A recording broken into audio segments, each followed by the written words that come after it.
एक गांव में एक राजकुमार, राजा का बेटा और उसके दो दोस्त कुम्हार तथा खाती, जो नीची जाति के थे, रहते थे।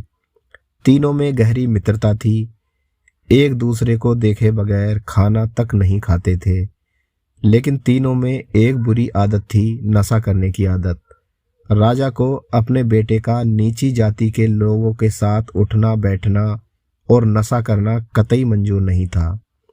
इस मसले पर राजा राजकुमार को रोज ताने देता था। राजकुमार भी प्रतिदिन के ताने सुन सुनकर ऊबने लगा था। दूसरी तरफ दोनों मित्रों के परिवार वाले भी उनका काम धंधा न करने और नशे की आदत से परेशान थे।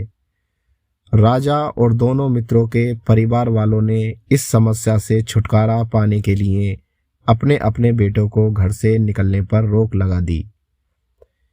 तीनों दोस्तों का एक दूसरे से मिलना बंद हो गया। जो एक दूसरे को देखे बगैर खाना तक नहीं खाते थे, अब उन्हें घर की चार दीवारी में कैद कर दिया गया था। एक रोज किसी न किसी तरह वे एक दूसरे से मिले और घर से भागने की रणनीति बनाई।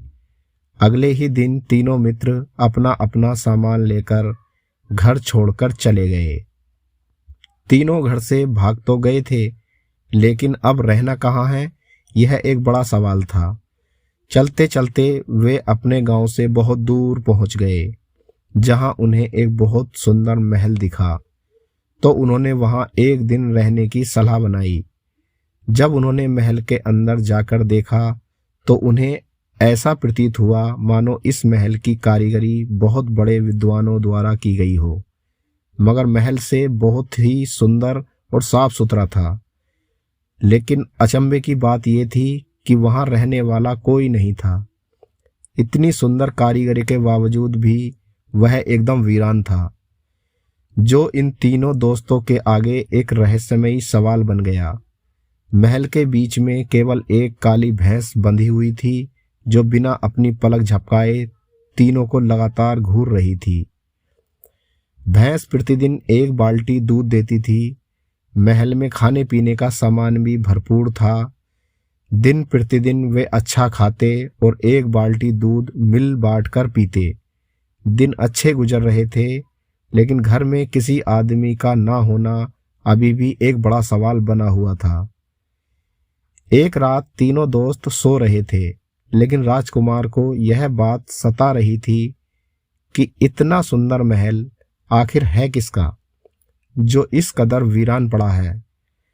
अचानक राजकुमार की नज़र खिड़की की ओर पड़ी, जहां एक बहुत ही सुंदर स्त्री राजकुमार को इशारा कर अपनी ओर बुला रही थी।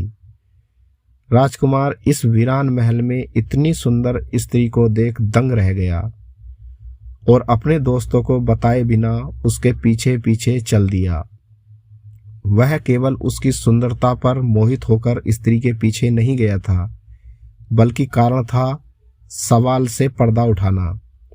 इस बीच उसने देखा भैंस, जो पूरे दिन खुट्टे से बंधी थी, वहां से गायब थी, जैसे उसे किसी ने मुक्त कर दिया हो। जब वह स्त्री राजकुमार को अपनी सीमा में ले गई, तब उसने अपना भयानक रूप दिखाया।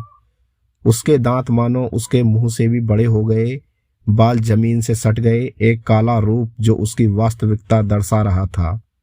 राजकुमार को अपने भयंकर दांतों से चबा गई। सुबह हुई तो दोनों दोस्त उठे। राजकुमार, जो उस डायन का शिकार हो चुका था, के ना दिखने पर उनके मन में अलग अलग धारणाएं बनने लगीं, जिसमें मुख्य थी, राजा का बेटा हम गरीबों के साथ भला कितने दिन रह सकता है, चला गया होगा। दोबारा रात हुई। भैंस केवल रात को ही दूध देती थी, अब भैंस ने 2 बाल्टी दूध देना शुरू कर दिया था। भैंस का यूं अचानक 2 बाल्टी दूध देना कुम्हार को खल गया। अब उसे भी रात को नींद सताने लगी। तब उसे भी एक सुंदर स्त्री इशारे करने आई और वह उसके पीछे पीछे चल दिया। जो दुर्घटना राजकुमार के साथ हुई थी, वही कुम्हार के साथ भी दोहराई गई। सुबह खाती अकेला रह गया। अब वह कुम्हार भी गायब हो गया, तो उसे शक होने लगा कि महल में कोई गड़बड़ जरूर है, अन्यथा दोनों मुझे यूं अकेला छोड़कर नहीं जा सकते।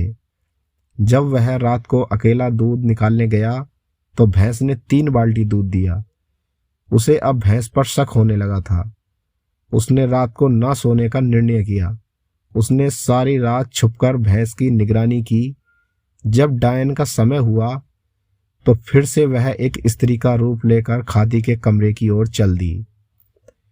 इस दृश्य को देख खाती अत्यधिक भयभीत हो गया। अब उसके पास वहां से भागने के अलावा और कोई दूसरा उपाय नहीं था। उसे वहां से भागता देख डायन अपने भयंकर रूप में आ गई और भागते भागते दोनों महल के बाहर पहुंच गए। खाती डायन से बचने के लिए पेड़ पर चढ़ गया। सुबह होने में कुछ ही पल बचे थे। देखते ही देखते सुबह होने लगी। दूर से एक राजा अपने घोड़े पर सवार वहां से गुजर रहा था। राजा को देख डायन ने दोबारा सुंदर स्त्री का रूप बना लिया। राजा स्त्री को देखते ही रुक गया और उसकी सुंदरता देख उसे अपनी रानी बनाने का निर्णय कर लिया। राजा ने खाती से जो पेड़ पर चढ़ा बैठा था स्त्री का मोल भाव किया। असल में राजा ने सोचा ये इसी खाती के साथ है। खाती जो डायन से मुक्त होना चाहता था उसने कहा, राजा 50 रुपये दे दो और स्त्री ले जाओ। खाती ने राजा से 50 रुपये लेकर डायन से अपना पीछा भी छुड़वा लिया और डायन भी भेज दी। राजा अपने साथ उसे अपने महल ले आया। वहां पहुंचकर डायन को पता लगा कि राजा की पहले से ही 7 रानियां हैं, जिसमें सबसे छोटी रानी के आज ही बच्चा पैदा हुआ था। डायन को बच्चे की खुशबू आने लगी। डायन को कच्चा मांस बहुत पसंद होता है। रात को सबके सोने के बाद वह छोटी रानी के कमरे में गई और बच्चे को वहां से उठा लाई और बच्चे को भी खाकर मार डाला। अगले दिन सुबह जब बच्चा ढूंढने से भी नहीं मिला तो यह सबके लिए एक रहस्य बन गया। राजा की सबसे बड़ी रानी बजरंगबली की भक्त थी। उसे महल में डायन होने का एहसास होने लगा था। वह समझ चुकी थी कि राजा एक रानी के रूप में महल में डायन ले आए हैं। जब उसने डायन के बारे में राजा को बताया तो राजा इतनी सुंदर स्त्री को खोने के डर से उन्हें झूठा ठहराता रहा। थोड़े दिन बाद एक रानी को दोबारा बच्चा हुआ। तब भक्त रानी ने राजा को रात में ना सोने की सलाह दी ताकि राजा अपनी आंखों से देख सके और डायन के अस्तित्व पर यकीन कर सके। डायन खड़ी हुई, उसे बच्चे की महक सताने लगी। वह बच्चे की महक के साथ साथ रानी के कक्ष की ओर बढ़ने लगी। राजा और भक्त रानी भी डायन के पीछे पीछे हो लिए। जैसे ही डायन ने बच्चा उठाया वह अपने भयंकर रूप में आ गई। उसके इस भयंकर रूप को देखकर सबकी आंखें बाहर आ गईं। जैसे ही उसने बच्चे को खाने की कोशिश की राजा और भक्त रानी ने उसे पकड़ लिया। भक्त रानी ने इसी डर से अपने गुरुजनों को महल में बुला रखा था। सभी गुरुजनों ने अपने तंत्र मंत्र के साथ डायन पर काबू पाया तथा एक शमशान क्षेत्र के बीच चौराहे पर उसे दफनाया गया।